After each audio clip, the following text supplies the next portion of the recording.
at 8:30. Okay.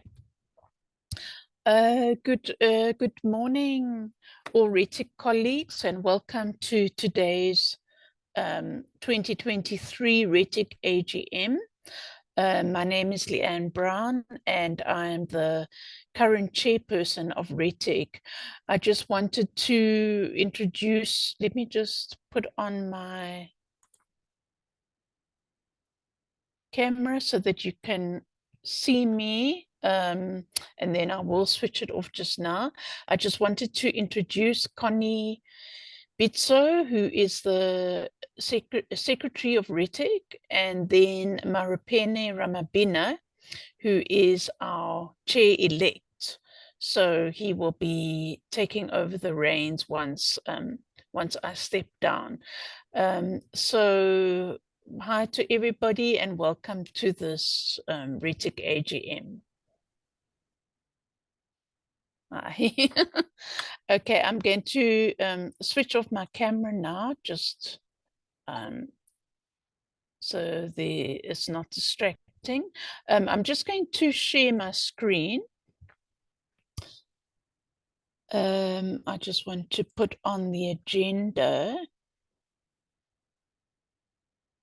Okay, firstly, let me just put this on. So can everybody see my screen? This is just the notice of the determination of a quorum. So you'll see from that we need about 53 paid up RETIC members in order to be quorate. I'm just going to take this off. Let me stop sharing, and I'm going to share the agenda for today.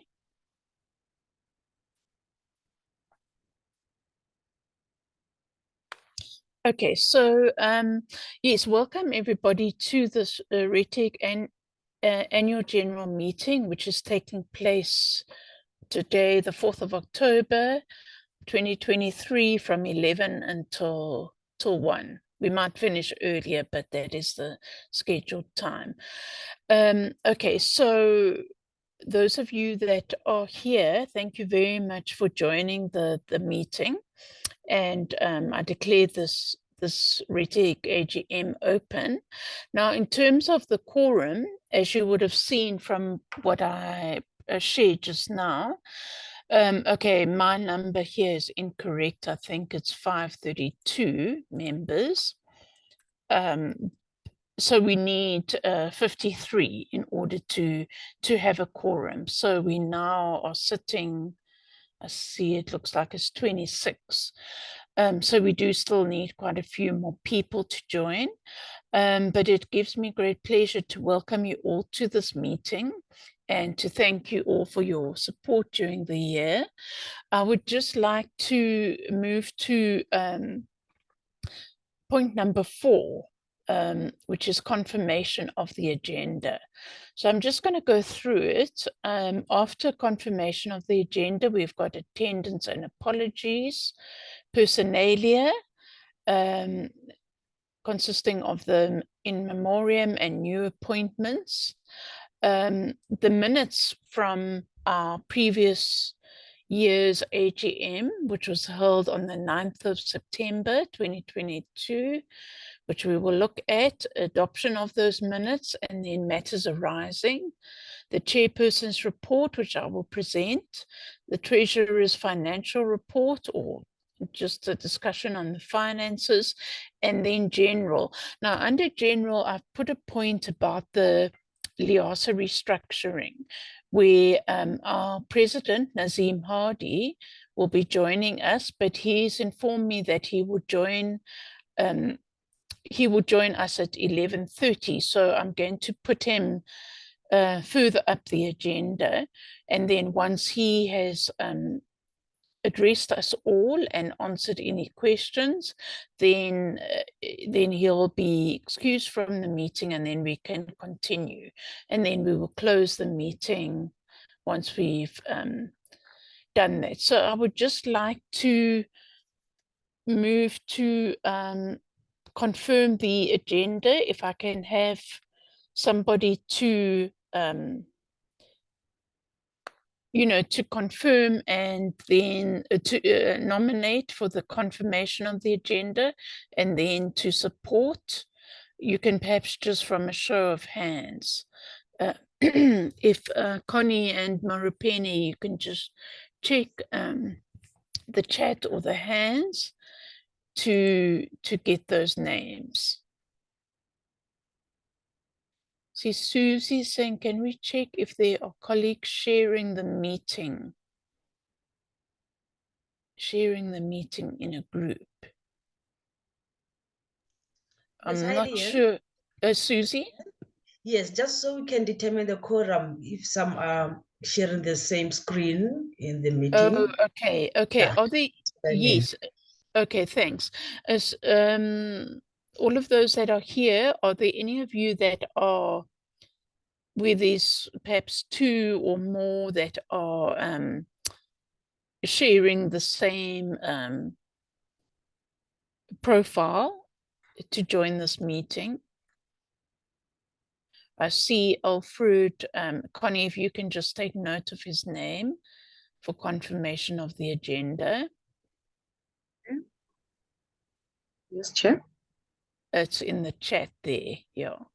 And then we need a seconder.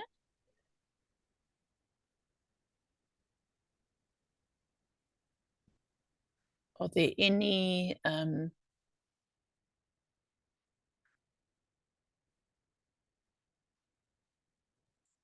Thank you, Samson. okay, Noted. Samson Nobella. Okay, so we've got a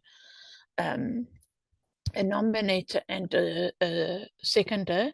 Then in terms of the attendance and apologies, obviously for the attendance, Afalele at the Liasa office will assist by drawing an attendance register for us. But are there any apologies that are noted? I didn't receive any from my side. Afalele, did you get any apologies or proxy forms? Yeah, received any proxy form or apologies, but I will just check now if Oh, I okay. got anything. Okay. Are there any apologies that can be noted from the members that are present here?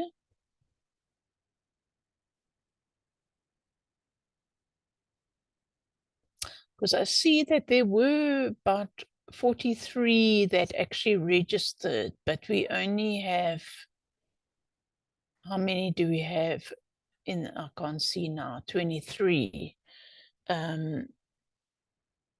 So yeah, there's about 20 that haven't joined yet. But let's give them time. Let's see if maybe they will join us as we progress. Okay, so moving on to personalia. And now I just made a note based on the information on the website of the in memoriam, those Liasa members that passed away during this last year.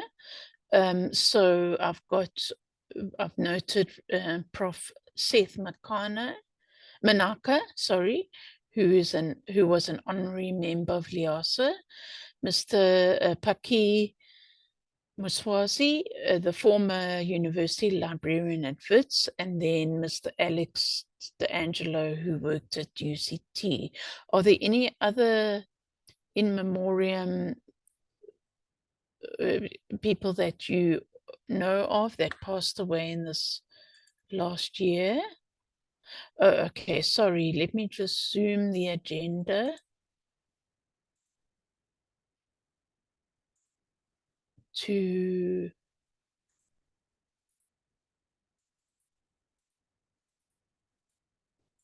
just going to zoom it to 150.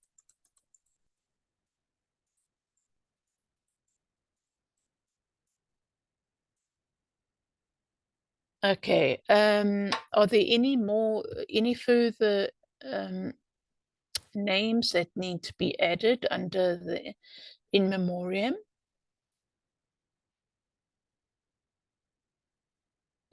And we just perhaps let's just have a moment's silence while we just remember those colleagues that have passed away. Thank you.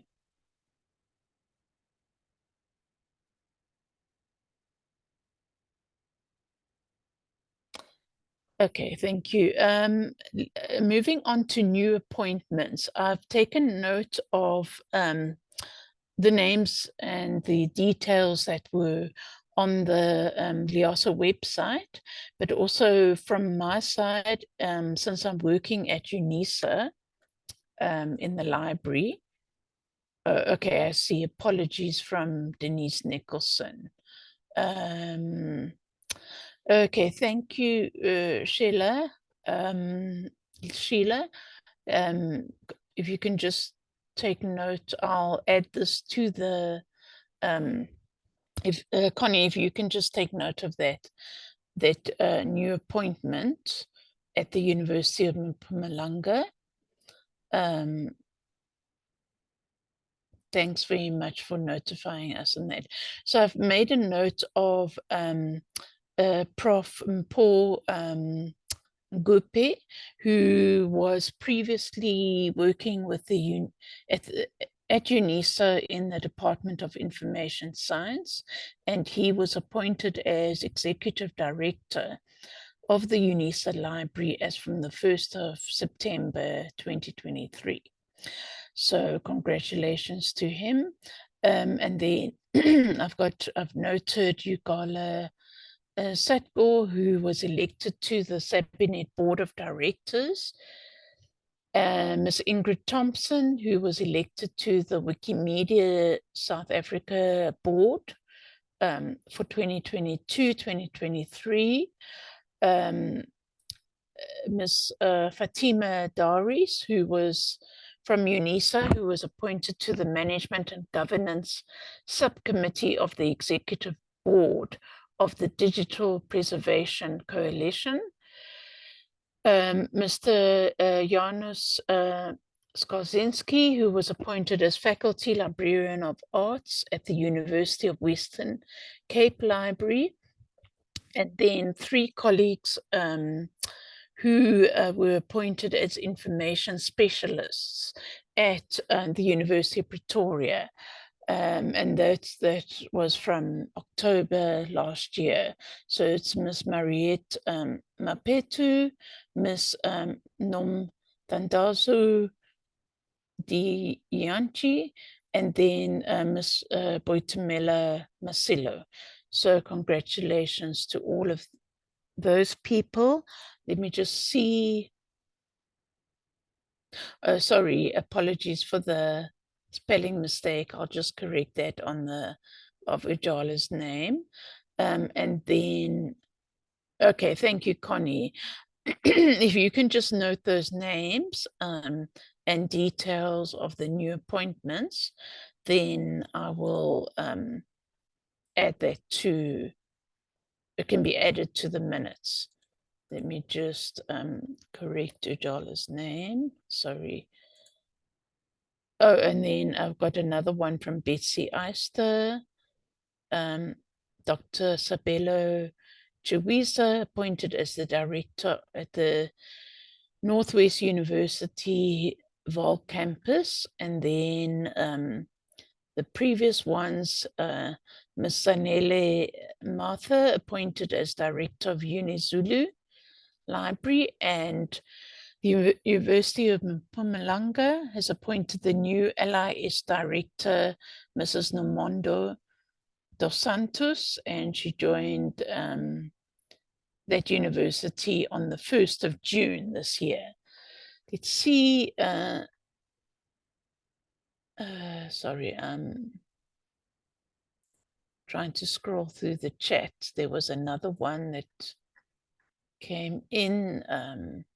I can't see it now. Oh, Miss Ellison Fullard retired in September 2022. University of Western Cape Library. Okay, so thank you everybody for those additions to the list of new appointments or retirees. So those will be added to the minutes for today's meeting. I'm just checking the time.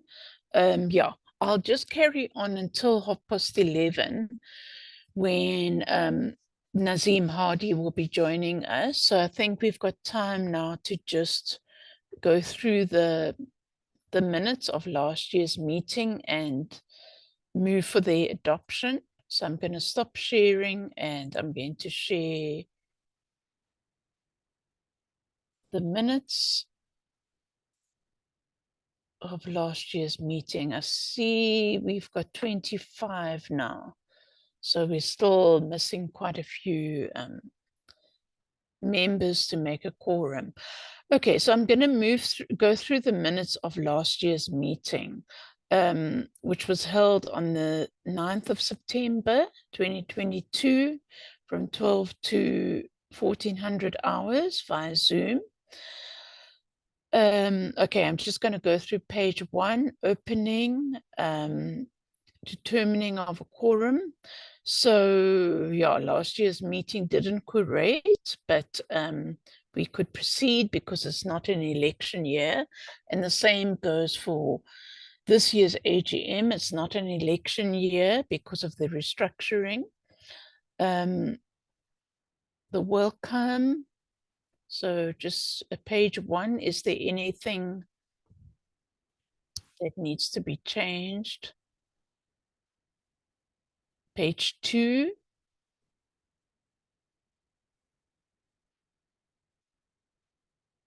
Personalia.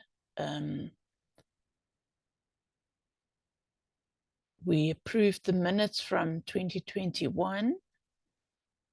The chairperson's report. Page 3. Oh, sorry, I think that's page 3. Treasurer's financial report. General. We just discussed a few points there and then the closing. So can I, if there are no changes or corrections, can I move for the, just add similar to Rocky's surname? Okay, thank you for that. Let me just, oh, okay. Let me just add similar. Thank you for that. I'll just save that. Okay, are there any other corrections or additions or changes that need to be made to the minutes from last year? If not, can I get an adopter and a seconder?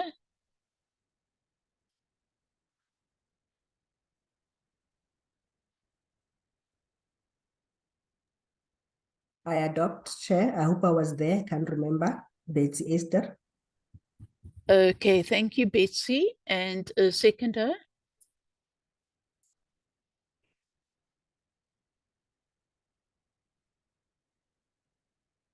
Anyone who was there last year and can verify?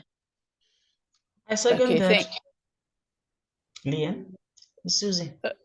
Oh, okay, thank you. Thank you. Thank you, Susie.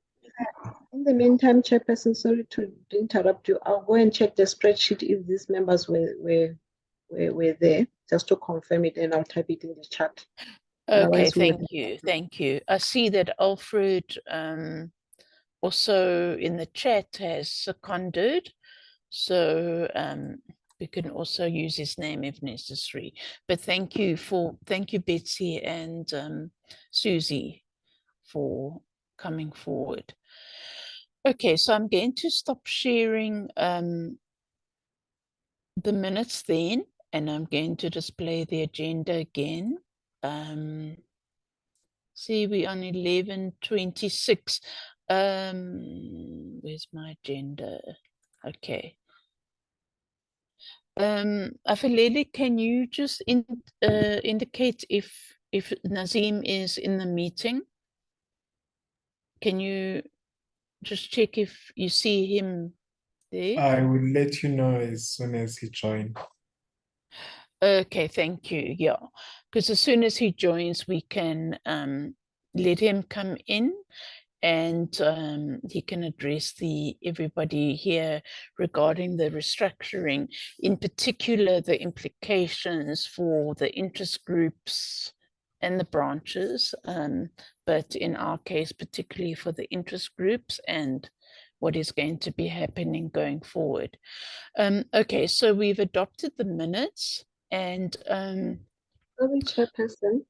yes, I've checked thank you. the list of the people that were the spreadsheet that of the Yes. people that were there last year on the register of the on the attendance register.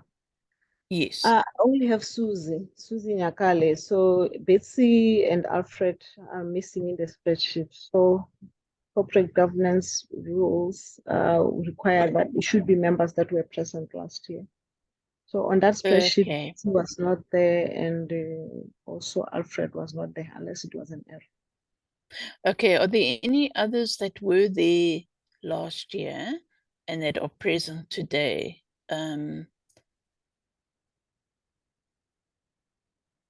Susie Nyakale was there, so Susie can be the proposer, and then there's somebody that needs to second here. Not a problem, thank you. Marupini, you were there, weren't you? Yeah, he was. Yes, can just second it, Marupini. Come on. I second, thank you.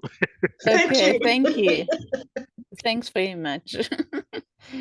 Okay, matters arising from the minutes. I don't think there were any, unless any of the members present today can recall that there was any matter that was arising. Otherwise, we can move on to the chairperson's report. But before we do, I'm wondering if we can just do the finances first. Afalele, is Nazim in yet? No, not yet. Okay. I'm just going to I just want to stop sharing, and I want to share my chairperson's report and just look specifically if it's okay with everyone to just look at the finances in particular, because that comes after the chairperson's report. But I've got the information here in my chairperson's report regarding the finances. So as you all know, with the branches and interest groups, the finances are managed under the combined LIASA account. So that has been the case for the last few years. And so it means that interest groups and branches don't have that responsibility of having to administer their own budgets. So currently, it's the same figure as it was last year. RETIC has 13,184 Rand and 92 cents in the kitty. We don't have a treasurer. With RETIC, we are a small committee. It's just myself as the chair, Connie Bitso as the secretary, and Marupene as the chair-elect. So we don't have a treasurer. But in any case, we didn't have any income or expenses that were recorded, and I've attached just the statement regarding RETIC's finances, which comes from our LIASA treasurer. So let me just go back to the beginning of the chairperson's report. I'm just going to check here.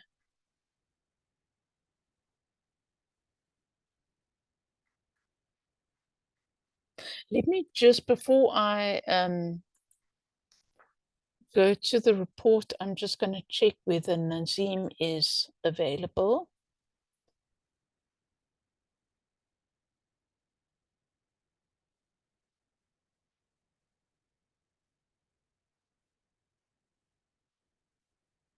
I did send him the link.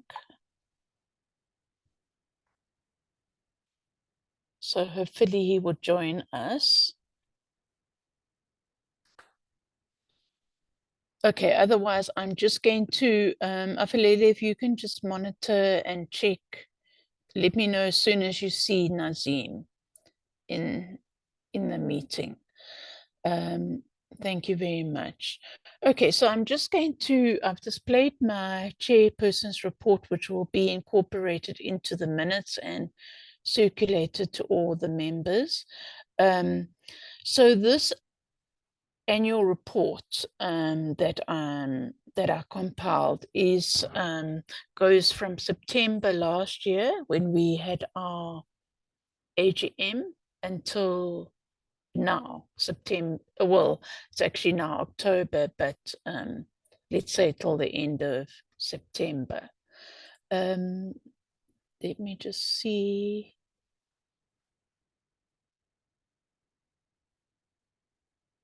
Sorry, I saw the number had gone up, so I thought maybe Nazim had joined. Okay, so by way of introduction, the research, RETIG is the Research Education and Training Interest Group of LIASA, and it was formed under the LIASA's constitution. So this chairperson's report covers the activities of RETIG for the for the past year. Our committee consists of myself, Leanne Brown. I'm from working at UNISA. Our chair-elect, sorry, Marapene, I'm just going to change it as you. He is, since the beginning or since March of this year, he is working at Northwest University in Vanderbijl Park. And our treasurer and PRO positions are vacant. And then we've got our secretary, Dr. Connie Bitso, who is at the University of Fort Hare. So that is the current committee. So in terms of the restructuring of LIASA, as Nazim will, as our president will advise us just now, the current RETIC committee was supposed to be stepping down, under the old, before restructuring. If we had continued as we were, we would have been stepping down and the new committee would have been taking over. But because of the restructuring, this current committee will serve until February of next year.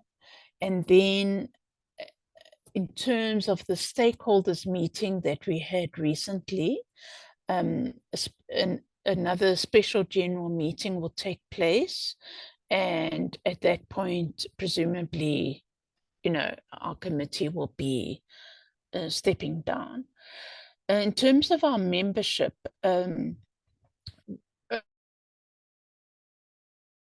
the current committee assumed office at the 2021 annual general meeting of RETIC, which was held on the 10th of September, 2021.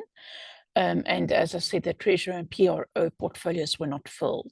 The membership of RETIC, according to the 2023 voters roll, is I had 535, but I think Afalele is at 532. I just want to correct that if it is. Yes, it's 532. Okay, let me just correct that before I forget. Okay, so that shows an increase in membership of RETIC from the 2022 figure, which was 455. So that is encouraging to know that we're getting more members every year. So that, sorry, is Nazim there? Yes. Okay, let me just stop sharing and I'm going to welcome Nazim. Thank you for joining us. Before you come in, you know, the reason why I invited you to this, to this RETIC AGM today is to just talk a bit about the restructuring, in particular the implications for interest groups. In particular, like what will happen to interest groups. As I understand it, our current RETIC committee will continue as it is until February next year. And then in February, what will happen? What is the way forward then? So if you can just talk a bit about that. Thanks very much. Okay, thank you very much, Leanne, and thank you for inviting me, and good morning, everybody. Okay, so I'm basically attending all of the AGMs to talk about what we have put forward as EXCO and REPCO in terms of restructuring, and to answer any questions and concerns that you might have. So as I've also been attending some of these meetings, a couple of other things have come to light. So I'm having to amend sometimes what I have to say as well as we go forward. So without any further ado, I'm going to talk a little bit about just the process so far and why we've done what we have put forward onto the table. And then we'll take it from there. So this is currently how the structure looks. Is what we've always been used to.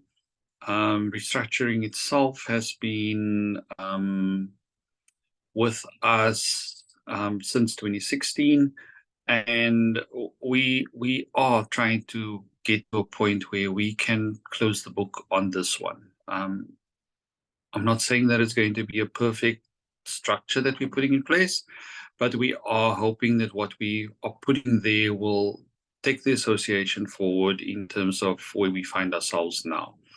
So the structure to be, which was put forward by the immediate past President Nikki Krauste, is the one that's currently on the screen, is that EXCO and Rep Council will be replaced by a board. The branches and the interest groups, what has always been on the table and continues to be on the table, will fall away. And most definitely branches. Interest groups has a continuation in a different guise, in a sense. So in terms of how the structure then looks moving forward on the next slide, you basically have membership on the top as the highest decision-making body. You then have the board, and up left, you can just move to the next slide. Okay, and then what we are proposing is that there's a secretariat, which is basically the LIASA National Office as we know it, with a couple of other things added to that.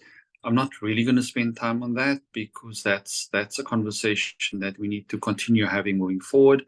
It is dependent on financial input much more than what we have now in order to give effect to that. So therefore I can't speak much about it right now.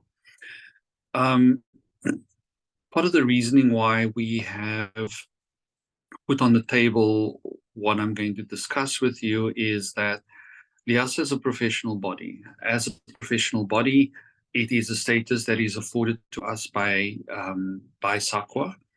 It is renewed every 5 years. So the first time it was awarded to LIASA was in 2014. It was renewed in 2019. And so the next period when it must be renewed is 2024, which is next year. In between these 5 years, when we are assessed in terms of whether the status is afforded to us, we also have a mid-year assessment. We've just come out of a mid-year assessment, which was started in 2022, and we received the report in early 2023. In that report, there was a couple of things that we were told that we were lacking and we needed to correct, which we have done. And one of the things that was noted in the report, although it was agreed that it would not be a stumbling block at that point is the issue of the board. So SACWA did note that we do not have a board in place, although we do have a representative council, which is kind of a governing structure that, to all intents and purposes, takes the decisions the way a board would do. But we are then fully aware that this is something that we are lacking in terms of the governance structure according to SACWA, and therefore we think it is imperative for us to have things in place to move towards this before this next assessment comes along. It's always been said before at AGMs that if we are to lose professional body status, it will be very difficult to get it back. So our motivation in a large sense is centered around that. In terms of the actual process, there are obviously constitutional changes that needs to happen based on the structure that we're putting forward.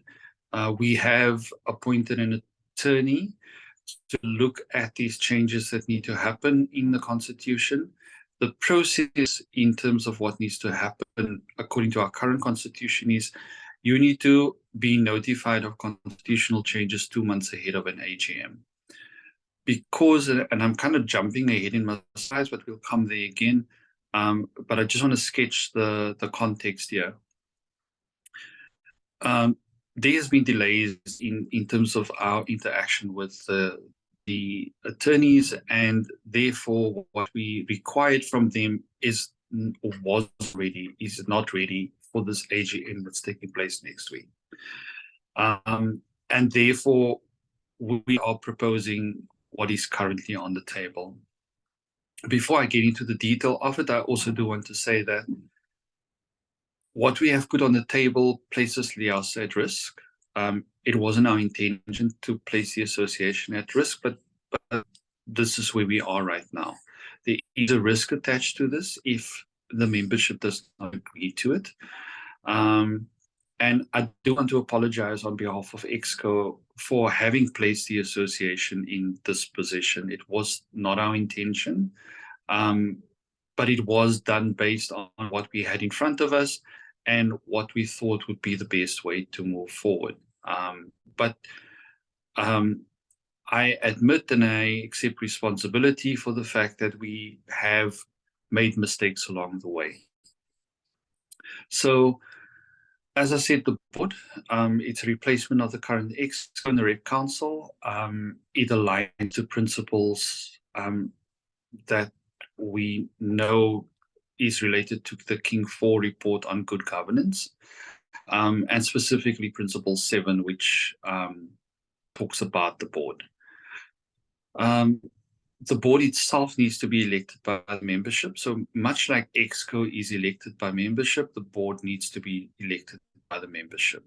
We are proposing that the term of office of the board be 3 years, but again, it's the members who have to agree to what we're putting on the table. In terms of the composition of the board, we are proposing that it comprises 13 members. It always needs to be an odd number because of voting issues. It will have a representation of all the sectors, and then there will also be subcommittees that will support the work of the board. So in terms of the actual composition of the board, there will be a president, there will be a president-elect, much like we have now. We will have 5 sector chairs that will also be elected, and those sectors relates to public libraries, higher education, school libraries, special libraries, and LIS education. Currently, the way membership works is you join or renew your membership, you say this is the branch I belong to, and based on that, you have the option to choose 2 interest groups that you align to as part of your membership benefits. What we are proposing here, and upon acceptance, is that has to change. So when you join or renew, you would then indicate the sector that you belong to. So in the case of RETIC, I would assume that most people would say, I'm either in higher education or I'm maybe in a special library. There might be some differences here and there, but I would presume that the majority of people would choose those as their option. And so when we deal with the voters' roll, for example, it would say, these are the following people that are in the higher education sector.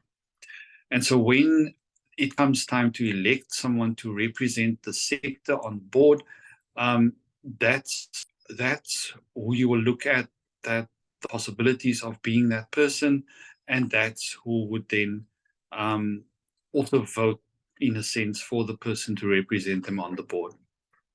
So those are the elected members. The LEASA National Office Manager would be on the board as well. That's an appointment that is done. We're also proposing that there are 5 additional members that are appointed, and these members would look at expertise and skills that is required on the board that is currently not within the elected members of that particular board. In terms of the other structures, these are some of what would be on the board.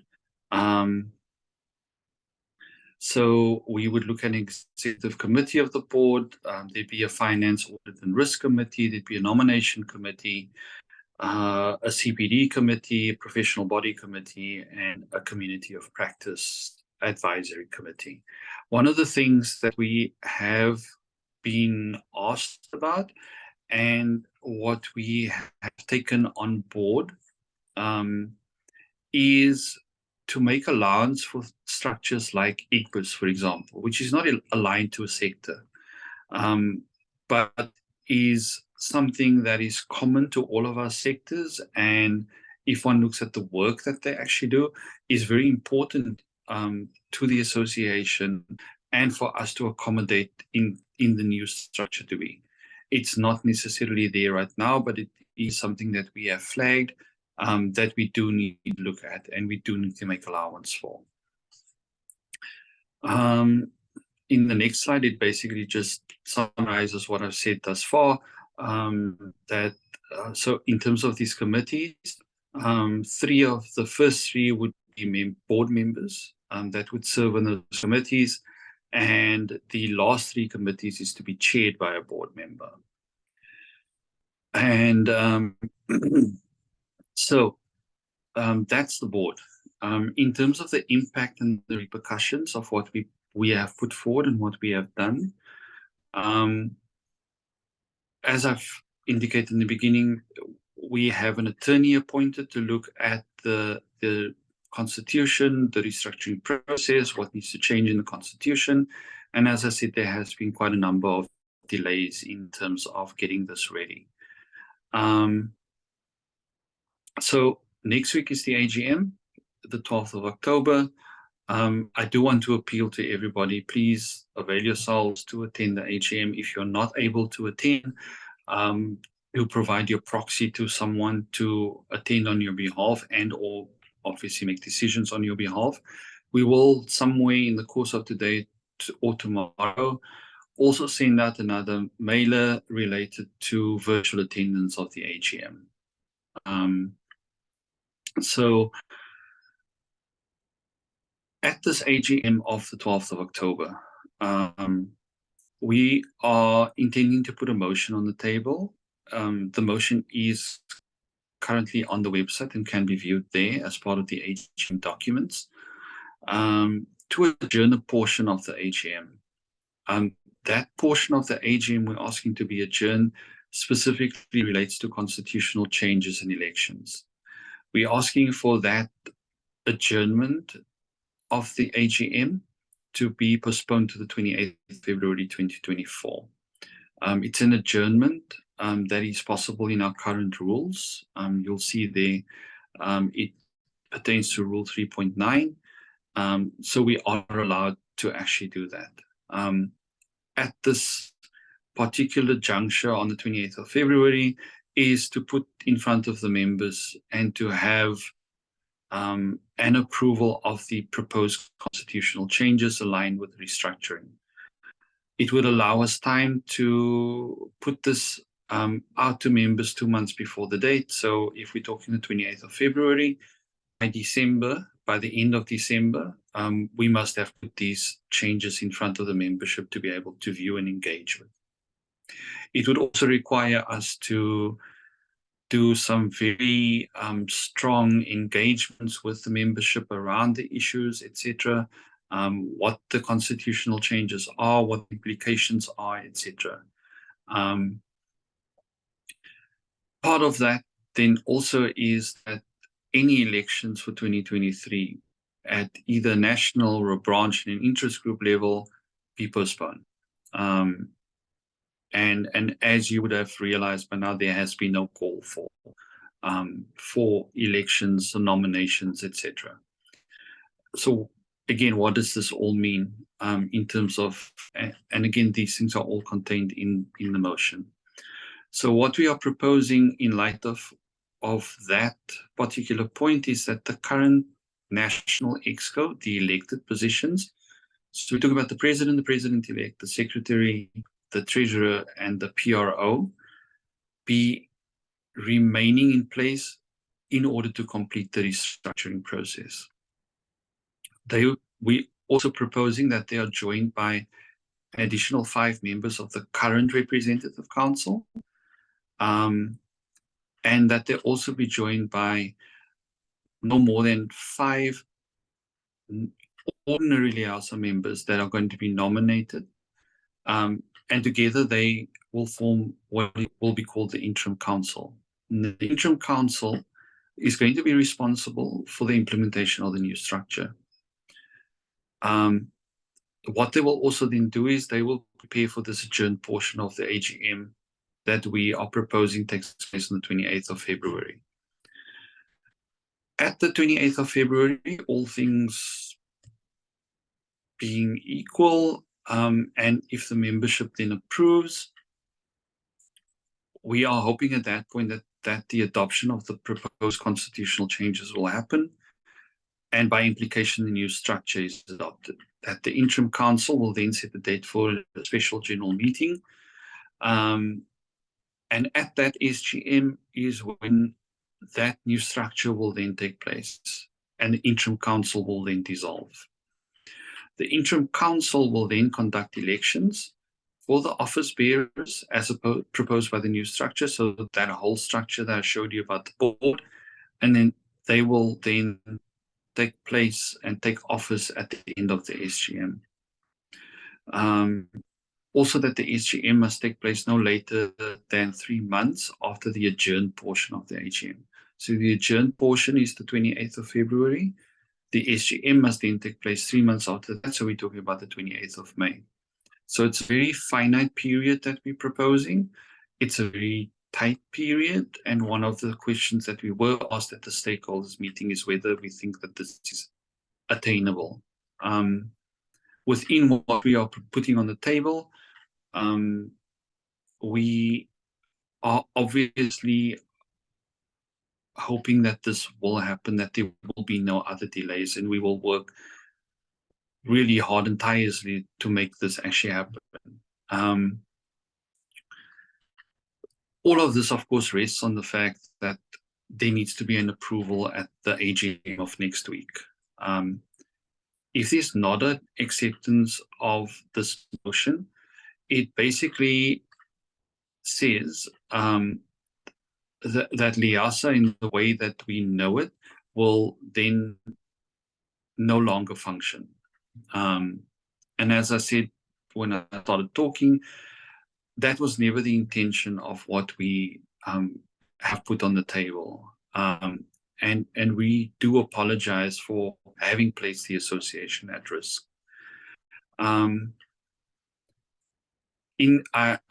have just come out of attending the Western Cape AGM. We've had similar discussions, and it was indicated that I do have another conversation with Leila Vaid, who has been our electoral officer a number of times in the past, just to look at, have we explored and exhausted all the possibilities of what could possibly be Plan B? And I will certainly do that between now and next week.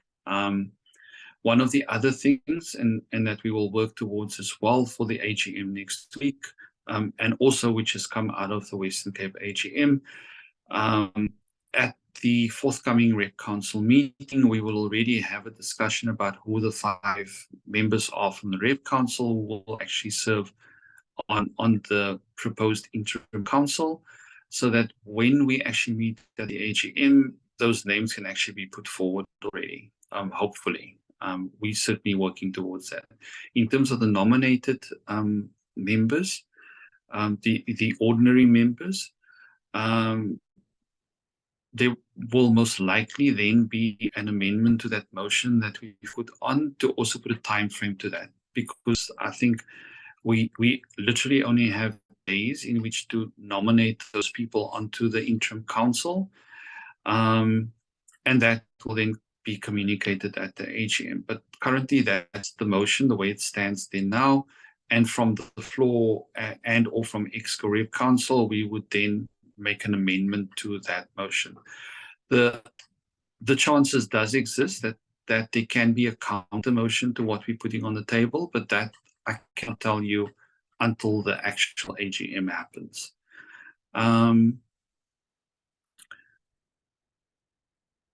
I do want to talk a little bit about it before there are questions around it. So Leanne started off talking about branches and interest groups, etc. So again, from the stakeholders meeting, there was an additional meeting, and I do want to, in this forum, also thank Ellen Thijs, Nikki Krauster, and Leila Vaid for assisting the Exco in terms of drawing up the motion. But there was also then discussions around branches and interest groups. So also out of the Western Cape meeting, to all intents and purposes, if this gets accepted at this forthcoming AGM, it means that branches and interest groups, the way we know it, will actually also come to an end, because technically there's no legal standing for them at that point.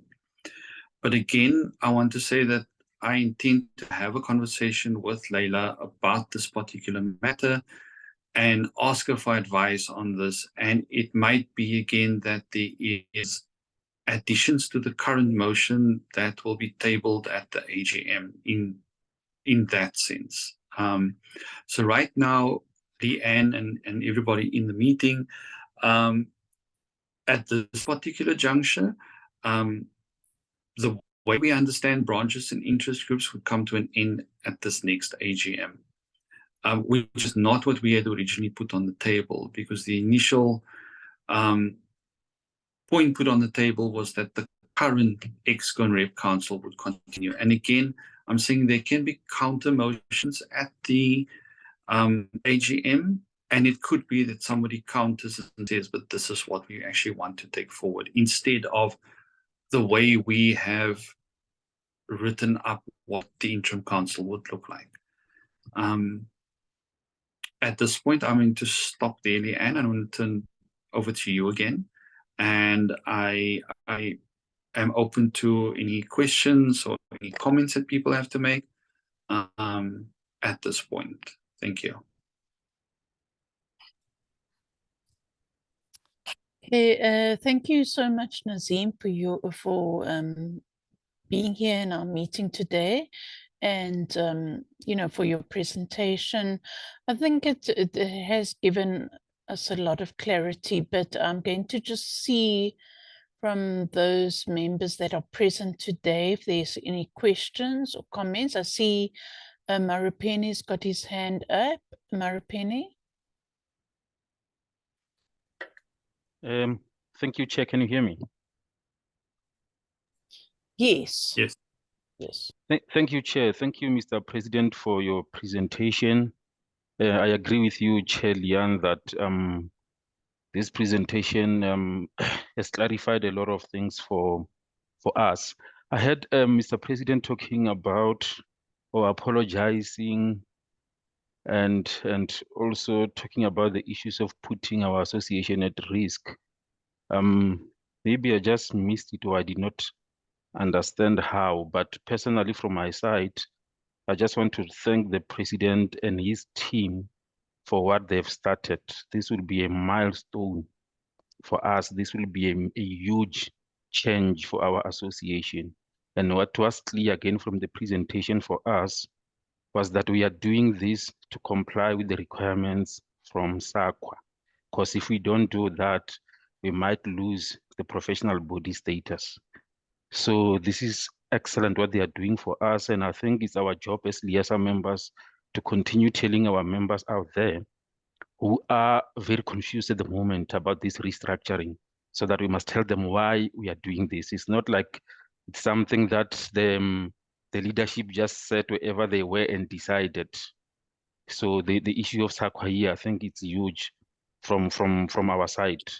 So actually, I just want to thank the president and his team for that. And I say we'll be there at the conference to support these motions. Thank you, Chair. Thank you, Mr. President. Thank you, Maripini, for those words and for the confidence. As I said, there is an element of risk to this, and it's a huge gamble. And yes, we maybe should have done it a little bit differently, but this is where we find ourselves. And I really do appreciate your voicing of your support. Thank you. Thank you so much, Maripeni, and thank you, Mr. President, for your response. Connie, I see you've got your hand up. You're welcome to speak. Thank you so much, Chair and the President. I just have two questions. The first question is around the composition of the board, especially the last bullet of 5 additional members that are going to be appointed. The experts and you have a point of experts and required skills. Has the EXCO that is looking, or the structure within LIASA that is looking into the restructuring already identified? Have you identified the areas of expertise that will be required for this category of board membership? And then if so, along which lines are you thinking? Which expertise do you require in the board? And then the second one is, I understand that there's going to be further consultations between you and Laila, who has been running the elections for LIASA, and with the vast experience on corporate governance between now and the AGM. But I would like to know at what point in order to conform to the Constitution, at what point should the resolution or the motion should be edited and finalized for presentation to the AGM? Because it looks like the motion now, as it appears on the LIASA website, is likely to change. So by when would you know that this is now the ultimate motion that is going to be tabled at the AGM? Thank you. Those are the two questions. But otherwise, we welcome the restructuring. We are positive about it. We embrace it. We do understand that there were glitches here and there, and it's going to be a bumpy ride. I think now leading me to my last third question is, should the AGM not accept the vacuum or propose the vacuum that all the interest groups and everything is collapsed and is dissolved at the AGM? What is going to happen between the AGM from October to February? What structure is going to be there in place for managing and governing LIASA? Thank you, Chair.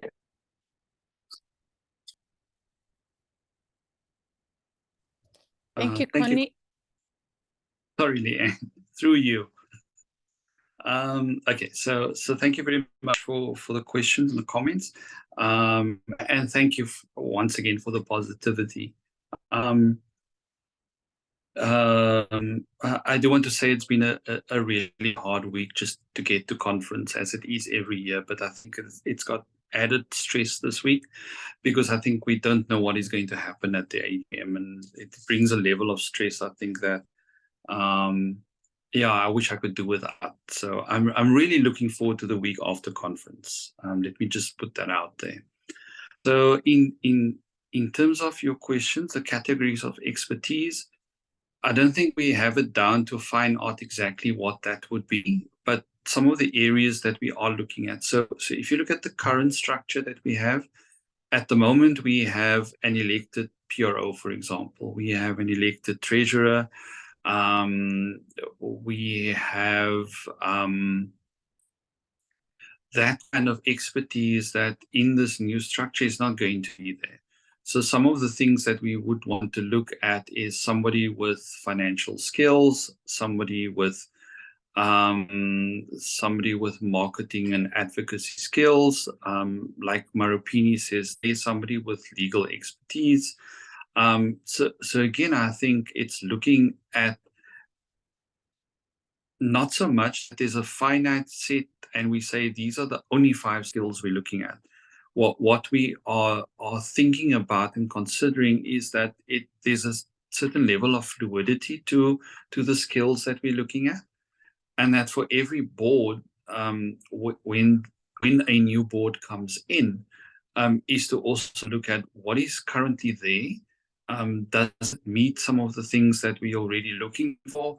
And maybe there's something else that actually isn't on the board that we actually need to have in place on that board.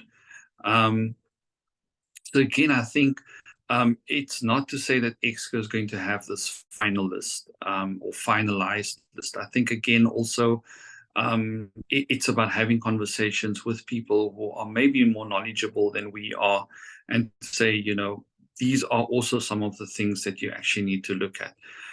Until that secretariat comes about, for example, as well, there are things we're going to have to look at that would have to move into the secretariat. Until we have the funding to give effect to that, we would then have to look at, you know, what do we add to the board in terms of skills and expertise. In terms of the motion and being finalized, so the motion as it stands is what will go to AGM. For those of us who've been at AGMs before, you would know that things come from the floor, etc. I don't necessarily think that we're going to amend anything to the current motion, the way it stands on, or the way it's actually written on the website. But that there be things that would then come from the floor.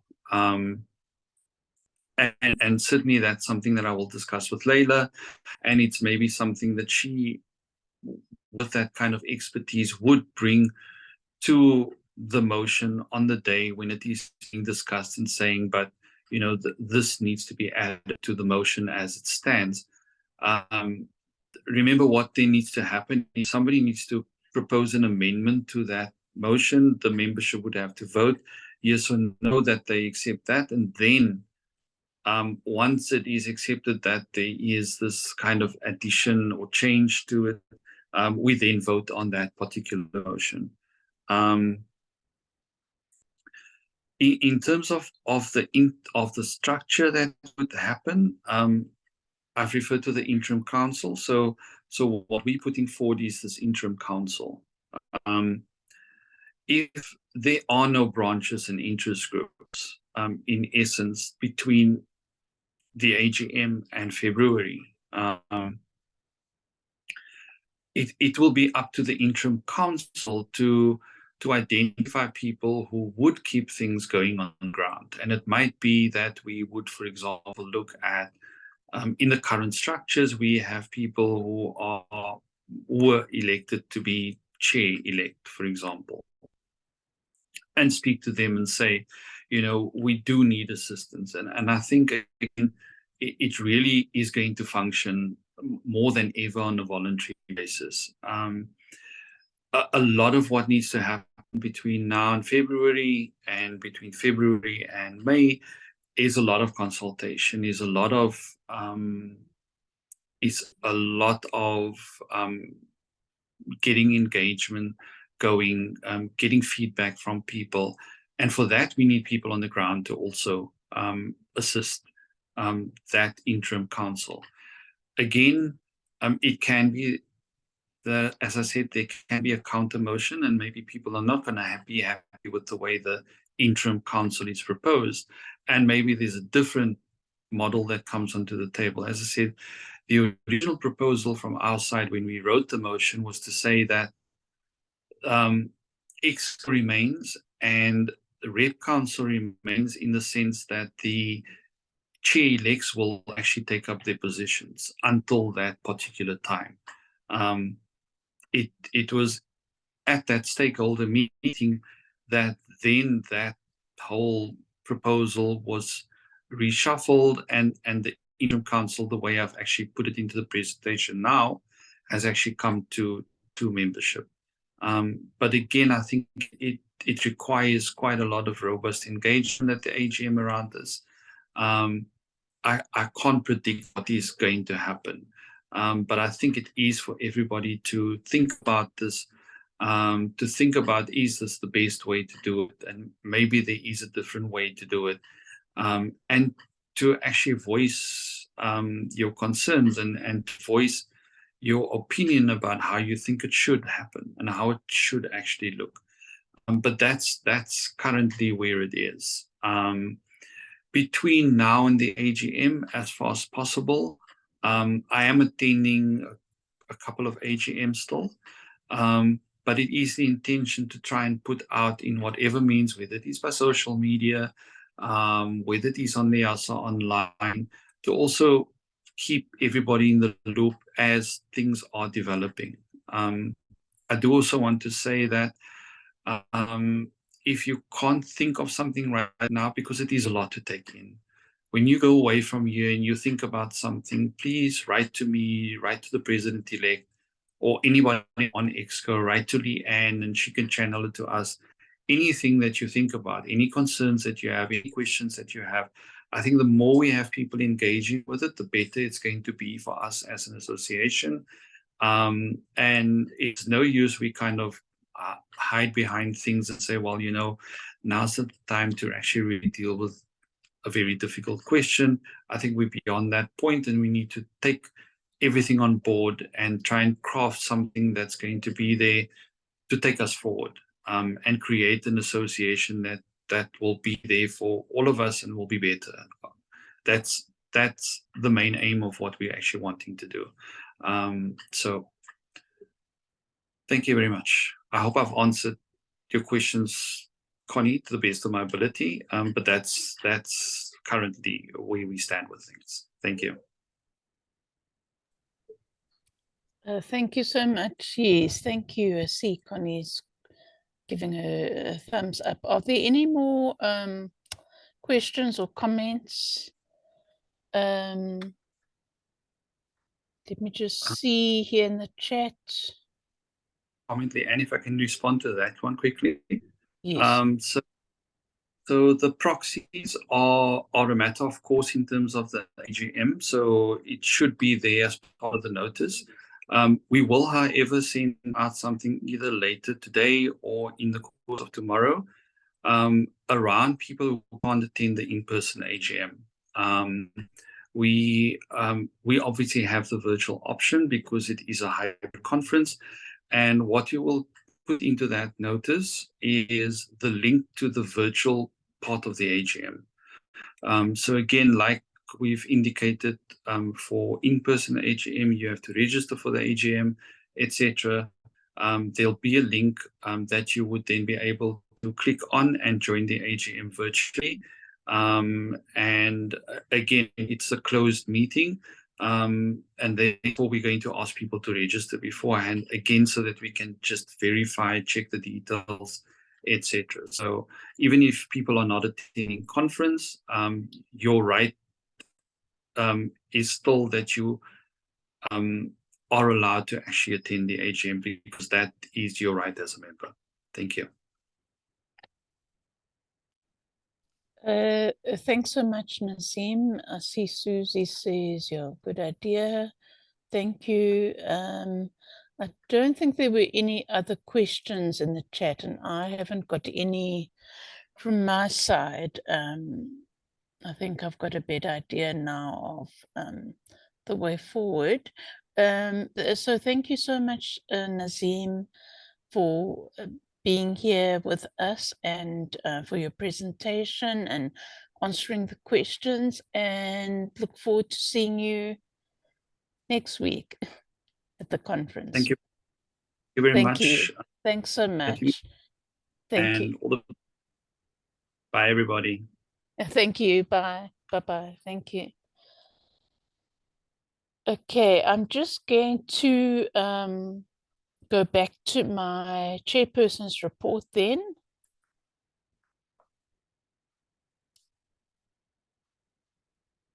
Okay, so you should be able to all see it now.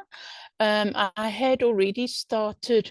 Okay, just in terms of, I see a few people have left, and we're sitting now at 20, but as Afalele, perhaps you can advise, but as I understand it, because we're not making any decisions during this RETIC AGM, we can proceed even if we haven't got the quorum. Is that correct?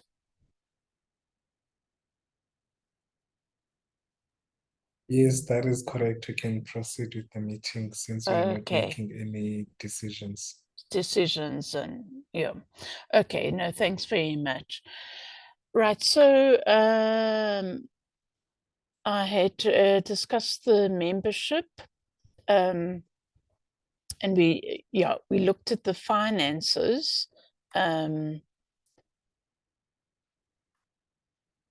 In terms of what RETIC has in its kitty, and there were no income or expenses for the past year. Now to look at the activities for the period from our last AGM in September 2022 up till now. After our 2022 RETIC AGM, there were no activities or events that actually took place from our interest group between September and December of last year. We did, I think it was just myself and the chair-elect, we had a meeting in November of that of last year, just to look at our planning for the coming year. Okay, so after our RETIC AGM, members of the committee did attend the 2022 LIASA conference from the 4th to the 7th of October, either in person or virtually. So that was the main event that took place last year. And then in January of this year, our committee met via Microsoft Teams to draw up our plans for the coming year's events. And as I said, I just had a short planning meeting on the 14th of November last year, but then the full committee met on the 12th of January to draw up our plans for the coming year. I will actually just put in, before it goes into the minutes, I will just include the minutes of that planning meeting. Okay, in terms of our events that we had this year, since there were no events towards the end of last year, we hosted 4 webinars during 2023. So, and the following webinars were the ones that were hosted.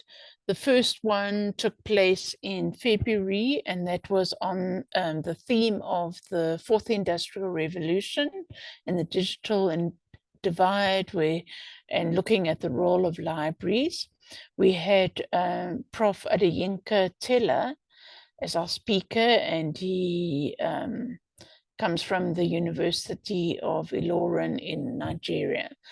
And you'll see here in my chairperson's report, I've given the links to the recordings for each webinar. So you can just click on them if you did miss those webinars, any of them, and you can access the recording. Our second webinar took place in April, 21st of April. We had our speaker came from the United States, and it was Miss Sarah Brumfield. She has the name of her business is from the page, and she spoke about ChatGPT and large language models. It was a very interesting presentation. Our third webinar was in June, 20th of June, and that webinar was on the topic of research data management. And our speaker was Mr. Samuel Simango from the University of Stellenbosch Library, and he's the research data specialist there.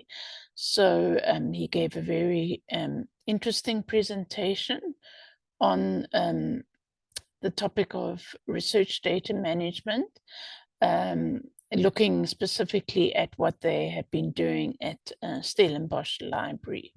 And then our fourth and last webinar took place last Friday, the 29th of September. It was on the topic of bibliometrics and altmetrics and the role of academic librarians in terms of supporting researchers. Our speaker was Prof. Bosire Onyancha. He is from UNISA. He is in the Department of Information Science at UNISA, and he's done a lot of research on the topic. So we were quite pleased with all the webinars that we managed to host, and the numbers were good. I think in terms of attendance, I think the highest number we had was for the research data management webinar. I think we reached 100 people there, and the others were also well attended, but slightly less than the 100. Okay, in terms of outside of the webinars that we actually hosted, we also had several meetings as a committee in that period from September 2022 to 2023. So our first meeting, all of our meetings were held virtually using Microsoft Teams, based on the fact that the committee members, the three of us, are at different institutions in different areas of the country. So we had to meet virtually. Our first planning meeting, it was just myself and the chair-elect in November last year. Then we had another planning meeting in January. We had then had different meetings after that. 20th of January, mainly to finalize arrangements for our webinars or to discuss upcoming webinars. And then our last meeting of the committee was in September, just to discuss this AGM and the arrangements for that. Then other meetings that were attended, and I, as the chairperson of RETIC, and part of the LIASA Representative Council. So I attended the Rep Council meetings in October last year, before and after the annual conference. Those were all in-person meetings. We had an online meeting in March via Zoom, and then we had a 2-day meeting, in-person meeting in May, which was held also in Johannesburg at one of the hotels. In terms of our social media usage, now this is where we experience challenges, because we have had since 2019, March of 2019, we have had a RETEC Facebook page. And I've given the link there. You can go and have a look at it, and you can like it, and you can follow that page. So currently we've got 531 likes and 552 followers. But the challenge that we have with our Facebook page is we are not able to use it and post any announcements or information there because we do not have access to, we don't have an administrator's password where we can actually access and post information. It's a whole, you know, it's a long story, but basically the person with the administrator's password is no longer part of LIASA, and you know, or any of the committees. So it's been difficult to try and access that password. So that is the situation regarding the Facebook page. There are other interest groups and branches I know that also have a similar problem, and this issue is under discussion.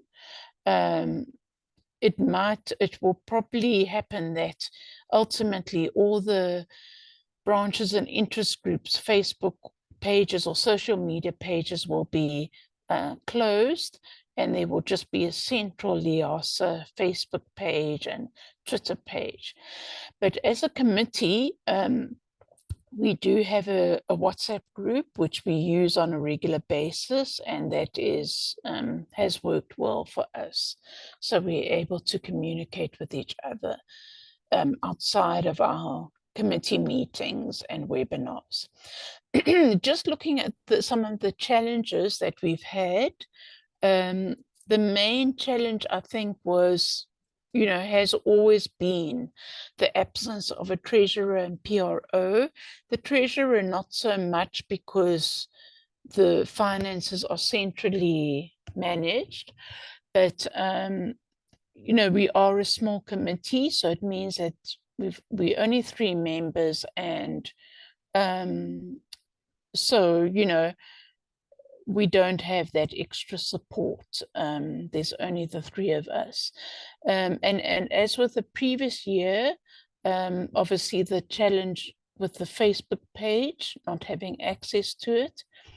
And then also, just lastly, you know, because the 3 committee members, myself, Marupeni, and Connie, are all fully, you know, employed full-time at various institutions, with our workloads and everything. And I know the chair-elect, Marupeni, also changed he went from University of Venda to Northwest University in March this year. So we weren't able to do more activities than the ones that we managed to do. So, you know, it would have been nice to have, you know, to have sent out newsletters and submitted articles for the LIASA In Touch. We did submit one before conference last year, but we weren't able to submit this year, you know, with our work commitments and everything. But what we did when we did our planning for this year is we, in the previous year, we had overcommitted ourselves by trying to have a webinar every month. So now for this year, we decided to do it every 2nd month, and that seemed to work better. I just want to see if there's anything in the chat. Chair, can't we nominate additional members to the committee? Yeah, thank you, Alfred. I'm not sure about that, what the whether we are able to do that. Yeah, I don't think we can elect additional members. Yeah, and in terms of the restructuring and the way forward, I think you know, we will have to see what transpires next week at the AGM and then going forward, because RETIC as an interest group will no longer exist in its current form. So yeah, at this point, I'm not sure. I don't know what other members feel or if anybody has inputs to give in that regard, but I'm not sure whether we can do that. If anybody can advise on that. Unfortunately, Nazim has left the meeting. But let me just see. Understood, thanks. Okay. Avalele, yes. Donnie. Oh, Donnie, hi. You're welcome. Is it additional members for which committee? For RETIC. Yeah, for the interest group, seeing as though we're a small committee, a small, you know, a small interest group committee. Okay, yeah, that won't be possible. Yeah, no, and I think in after the AGM. yeah, no, I agree with you there. I think in terms of, you know, the position we're in currently as well with the restructuring, it would be best to just wait. But thank you, Donnie. Okay, and then to conclude, that is basically the end of the chairperson's report. So I would just like to thank my current committee for their continuous support and contributions to the interest group. I think despite the fact that we're only 3 committee members, I think we have worked well together, and we've managed to, you know, years looking at a few years back, you know, RETIC was a very stagnant, and there wasn't much going on, and I think we've managed now to revive it a bit at least. And so I'm very grateful to my committee, and I'm also very grateful to the Liasa office. So that's in particular Mr. Afalela Nzamande, who is the office manager, and then also his predecessors, Anna-Marie Hussen and Kugiso Letwaba, because they were still in the Liasa office for the last few months of 2022 and until I think January, February of this year. So so thank you to all the current and past Liasa office managers, and then also to the Liasa president and exco for their unwavering support and encouragement over the past year. Yeah, these have been challenging times, although we're now out of, you know, the lockdown, and we, you know, COVID is not as much an issue as it was, you know, in previous years. But, you know, it still is challenging times, and especially now with the restructuring that we're going through. So, yes, I'm proud to be both a Liasa and a RETIC member. And also, I would like to thank all of you RETIC members for your commitment and support to the interest group, and I hope that you will continue, well, depending on how what happens to our interest group, but that you will continue supporting us and you know, and encourage people to more members to join us, depending on what happens after the AGM. And that is my chairperson's report. I'm just going to stop sharing. Are there any questions or comments? Let me just share my agenda again quickly. Okay, now, as I understand it, I think the chairperson's report has to be adopted, approved at this meeting. So if I can have an adopter and a seconder for that. Leanne, Donnie again. Yes, I. Sorry, just one question. I haven't seen now. You said Apalele is the office manager. Yes. That's not correct. He's coordinator for development. Oh, okay, okay, okay. Sorry about that. Yeah. Okay. I don't know if that is in your report.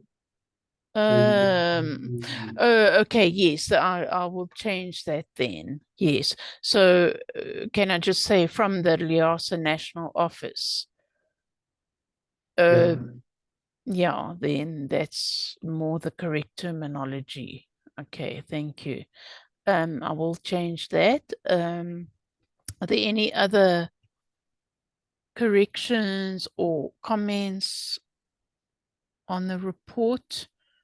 Can I move, get an adopter and a seconder for the chairperson's report, as well as I think the financial report, because that was included in the chairperson's report and we don't have a treasurer.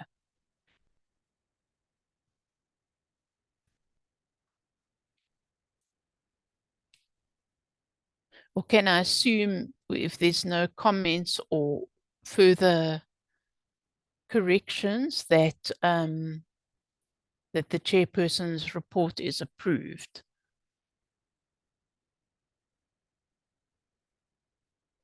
Let me just check the chat. Alfred, I've noted, Chair. Okay, thanks so much. Okay, so those I are, believe a seconder. do we have a seconder?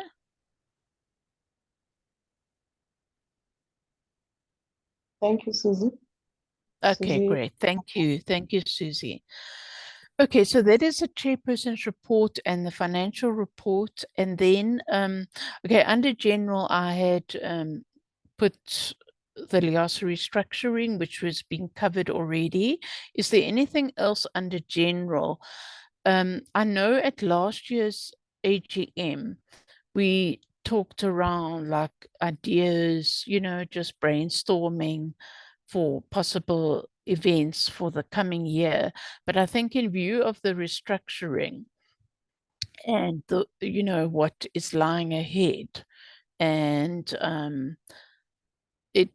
I'm not sure if it would be, I don't think it's a good idea at this point to be talking about possible events, because yeah, it's possible, as I understand it, after the meeting at the end of February, the adjourned portion of the AGM, our current RETIC committee would probably cease to exist, and then it would be the incoming chairperson that would be responsible, or depending on in what form our interest group exists. So are there any other points under general that you feel we should be discussing? If anybody has anything that they would like to raise or to discuss.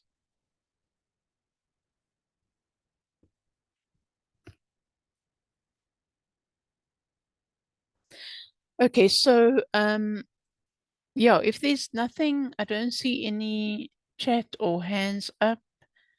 Otherwise, yeah, all that's left is for me to close the meeting. You can note that the meeting is closing at 12:41. And to thank you all for attending, for making yourselves available, and especially for all of those that have stayed till the end. And thank you for your support, you know, throughout this year. And looking forward to seeing some or all of you, hopefully, at the conference next week. Okay, thank you. Is there anything Thank you, Chairperson. Thank you. Yeah. Okay. No, and thank you. Yes, and thank you, Connie, for taking the minutes today, and Marupeni for your support, and thank you very much to everybody, and enjoy the rest of your day then. Thank you. Thanks so much.